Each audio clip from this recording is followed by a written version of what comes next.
Assalamualaikum warahmatullahi wabarakatuh. Salam sejahtera untuk kita semua. Perkenalkan, saya Muhammad Khairul Rozikin, NPM 24646051 dari RPL 2024. Saya akan sedikit menceritakan atau mempresentasikan tentang Bandara Internasional Narita yang berada di Jepang untuk memenuhi mata kuliah lapangan terbang.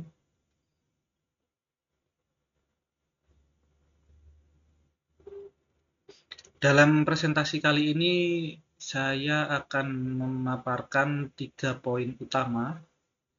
Yang pertama adalah gambaran umum tentang Bandara Narita Jepang, lokasi dan infrastruktur bandara.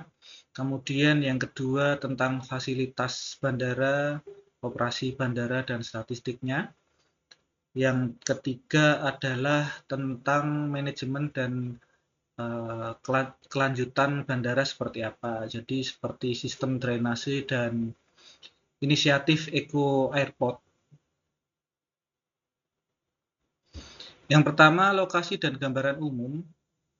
Bandara Narita Jepang terletak di Narita, Chiba, sekitar 60 km sebelah timur pusat kota Tokyo.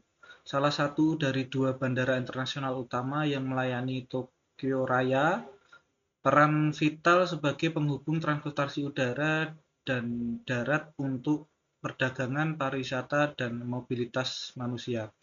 Jadi Bandara Narita Jepang adalah pintu gerbang utama dari berbagai negara untuk masuk ke wilayah Jepang untuk berbisnis, berwisata, dan lain sebagainya. Ini adalah gambaran dari atas taxiway dan landasan pacu di Narita. Kemudian terkait fasilitas, jadi ini ada map atau peta gambaran yang berisi tentang fasilitas di Bandara Jepang, ruang tunggu, kemudian ada green penghijauan, ada sistem drainasi, kemudian ada beberapa fasilitas yang lain. Kita masuk ke infrastruktur bandara. Infrastruktur utama itu di Narita ada 3 terminal utama. Terminal 1, 2, dan 3 untuk penerbangan domestik dan internasional. Untuk terminal 1 menggunakan desain terminal satelit yang dibagi menjadi sayap utara, gedung pusat, dan sayap selatan, terhubung ke sayap utara, satelit 3 dan 4. Proses check-in berlokasi di lantai 4, sementara keberangkatan dan kontrol imigrasi berada di lantai 3. Untuk Terminal 2 dibuka pada tahun 1992 dan dibagi menjadi satu gedung utama dan gedung satelit. Terminal 2 memiliki mall bebas biaya yang disebut Narita Avenue. Jadi mall bebas biaya cukai terbesar di Jepang. Untuk penerbangan domestik 3 gerbang. Gerbang 65, 66, dan 67. Kemudian untuk terminal 3 itu untuk maskapai berbiaya rendah dan dibuka pada tanggal 8 April 2015. Itu terletak 500 meter di utara dari Terminal 2. Memiliki kapasitas 50.000 penerbangan per tahun. Terminal baru ini menggunakan stiker penunjuk arah papan penunjuk arah yang terang atau menggunakan gerbang outdoor dan air stairs alih-alih garba rata. Ini dimaksudkan untuk mengurangi biaya fasilitas untuk maskapai dan penumpang sekitar 40% pada penerbangan internasional dan 15% pada penerbangan domestik. Kemudian untuk taxiway jalan penghubung antara landasan pacu dan apron, ini fasilitas-fasilitas selanjutnya. Kemudian ada apron, area parkir pesawat untuk bongkar muat, dan sistem drainase ini pengolahan air hujan dan air limbah yang efisien untuk mencegah banjir dan kerusakan lingkungan. Jadi untuk sistem drainase ini dari air hujan ditampung ke dalam wadah dan nanti diolah kembali menjadi air cuci, air untuk bersih-bersih, untuk cuci tangan, untuk setelah buang air besar, buang air kecil gitu. Kemudian air limbah kantin itu akan diolah lagi menjadi air yang lebih ramah lingkungan.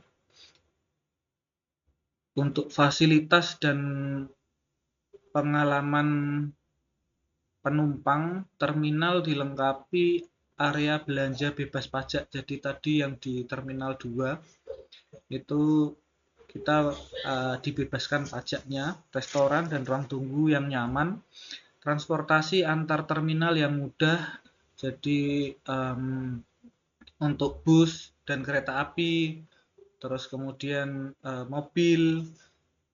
Jadi antar terminal itu uh, ada ada busnya dan kereta apinya agar lebih mudah, karena kalau dari terminal 1 ke terminal 3 cukup jauh. Kemudian desain terminal yang memperhatikan aksesibilitas, layanan penumpang, dan layanan logistik. Selanjutnya adalah inovasi seperti teknologi biometrik dan check-in otomatis untuk efisiensi. Jadi di Jepang itu ada satu wadah NAA yang memfasilitasi teknologi biometrik dan check-in otomatis untuk efisiensi penumpang. Untuk operasional bandara, ini adalah bandara tersibuk di Jepang untuk lalu lintas penumpang dan kargo internasional. Hub utama untuk maskapai seperti Japan Airlines dan All Nippon Airways. Jadi All Nippon Airways ini sudah terkonek ke seluruh bandara di seluruh Jepang. Jadi Narita Jepang termasuk bandara tersibuk di Jepang. Kemudian Terminal 1 terbagi menjadi sayap utara, gedung pusat, dan sayap selatan sebagai fasilitas lengkap. Inisiatif Eco Airport menuju keberlanjutan. Jadi Bandara Narita ini memiliki visi untuk menjadi Eco Airport, mengurangi dampak lingkungan dan mengatasi isu global. Targetnya di Narita ini 2030 adalah menjadi Eco Airport terbaik di dunia.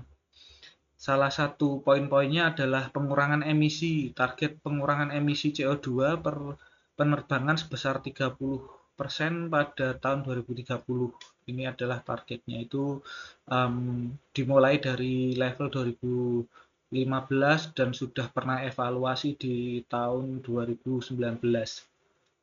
Kemudian efisiensi energi, penggunaan lampu LED, panel surya, dan ground panel unit atau GPU untuk pesawat ini untuk lebih eco airport ya. Jadi penggunaan lampu LED ini adalah mengurangi beban listrik. Kemudian beberapa fasilitas itu sudah menggunakan panel surya, dan untuk GPU di pesawat sudah menggunakan GPU yang canggih. Untuk pengolahan limbah, jadi ada daur ulang sampah, pengolahan air limbah, dan fasilitas daur ulang konstruksi. Jadi beberapa konstruksi yang dibangun di bandara Jepang ada fasilitas daur ulangnya. Kemudian pengurangan plastik, inisiatif plastik smart. Jadi penanganan biaya kantong plastik dan penjualan eco bag. Jadi di bandara juga menjual plastik ramah lingkungan. Pengolahan kebisingan, jadi tanggul mitigasi kebisingan dan anggar reduksi kebisingan di bagian bandara. Salah satu bagian di sebelah utara itu ada tanggul yang untuk mengurangi kebisingan. Kemudian yang terakhir Greenport Eco Agripark, kawasan konservasi alam. Jadi ada ada satu lahan yang dimana itu ditanami greenport, jadi ada tanaman sakura, kemudian penghijauan, kemudian penanaman pohon-pohon untuk penghijauan di area bandara. Nah, ini salah satu flow pengolahan air limbah dan air hujan. Jadi air hujan ditampung, kemudian diproses sedemikian rupa agar bisa dipakai untuk toilet, kemudian untuk siram taman, kemudian untuk cuci fasilitas, kemudian untuk lain-lain ya untuk kargo. Jadi air hujan diproses menjadi eco airport untuk bisa dilakukan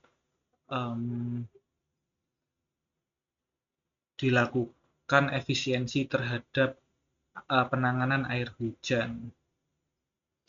Pengembangan bandara dan fokus masa depan untuk fokusnya